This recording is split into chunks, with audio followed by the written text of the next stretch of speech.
وہ بھی ہم نے بتایا. اس کے ساتھ ساتھ جو نیشنل پالیسی کے تحت ہمارے عوام کو زبردستی اپنے گھروں سے نکالا گیا ہے تو ان کو بھی ہم ریلیف دے رہے ہیں. وہ پیسے بھی جو ہیں صوبائی حکومت اپنی جیب سے دے رہی ہے. اس کے ساتھ ساتھ نیشنل پالیسی کے تحت دوبارہ دہشت گردی نے سر اٹھا لیا ہے تو اس کو بھی جو ہے ہم کاؤنٹر کرنے کی کوشش کر رہے ہیں اور اس پر بھی ہمارا کافی سارا پیسہ لگ رہا ہے. تو یہ ساری باتیں جو ہیں ہم نے ان کے سامنے رکھی اور جو ان کا ارادہ تھا ہم پر کٹ لگانے کا تو وہ ہم نے انتہائی درجے مینیمائز کر دیا. مزمل اسلم صاحب بھی وہاں پر موجود تھے, انہوں نے بھی بہترین مقدمہ لڑا, میں ان کو بھی خراج تحسین پیش کرتا ہوں. تو ہم نے یہاں پر خیبر پختونخوا کی حکومت ہمارے ساتھ ہے, ہم نے خیبر پختونخوا کی عوام کے لیے ہم سے جو ہو سکے وہ بہترین ریلیف دینا ہے.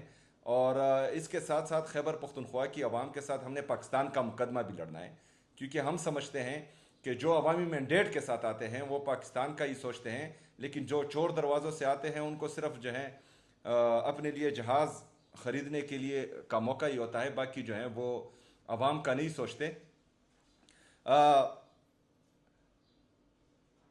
نیشنل یا وفاقی حکومت اس کو چاہیے پالیسی بنائیں پاکستان کے لیے, کیونکہ ہماری جو فارن ریزرو ہے, اگر فرض کرے اسی طریقے سے ہم پیٹرول خریدتے رہیں اور ہمارے ٹریڈ ڈیفیسٹ ہے پاکستان میں, تجارتی خسارہ دن بدن بڑھتا جا رہا ہے کیونکہ ایکسپورٹ ہے ہی نہیں اور امپورٹ دن بدن بڑھتا جا رہا ہے. جو ہمارے ساتھ آلریڈی ڈالر ہے تو وہ امپورٹ کرنے میں ملک سے باہر ہی جائیں گے, تو اس سے جو امپیکٹ پڑے گا ہمارے روپے کی قدر کم ہوگی, اس سے مزید مہنگائی آئے گی. جو ہمارے پیٹرول اور ڈیزل کے پرائسز بڑھے ہیں اس سے بجلی بھی مہنگی ہوگی, مزید عوام پر بوجھ آئے گا, انفلیشن بھی ہوگی, ان امپلائمنٹ بھی ہوگی.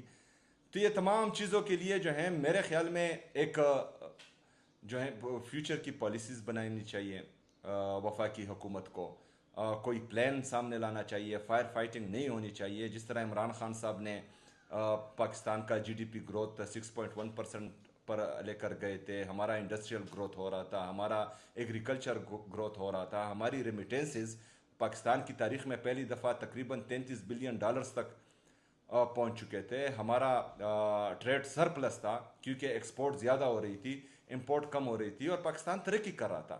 لیکن بدقسمتی سے وہ حکومت گرائی گئی بیرونی سازش کے ذریعے اور کچھ لوگوں کو مسلط کیا گیا اور کہا گیا کہ پاکستان ترقی کرے گا. تو اس نہج پر ہم پہنچ چکے ہیں کہ آج جو ہے ہمارے غریب عوام تو چھوڑے, مڈل کلاس تو چھوڑے, اپر مڈل کلاس والے لوگ بھی رو رہے ہیں.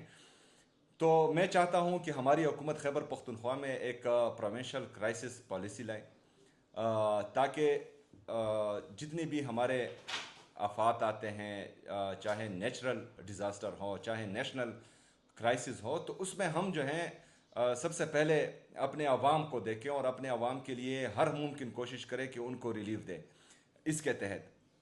دوسرا, جو ہمارے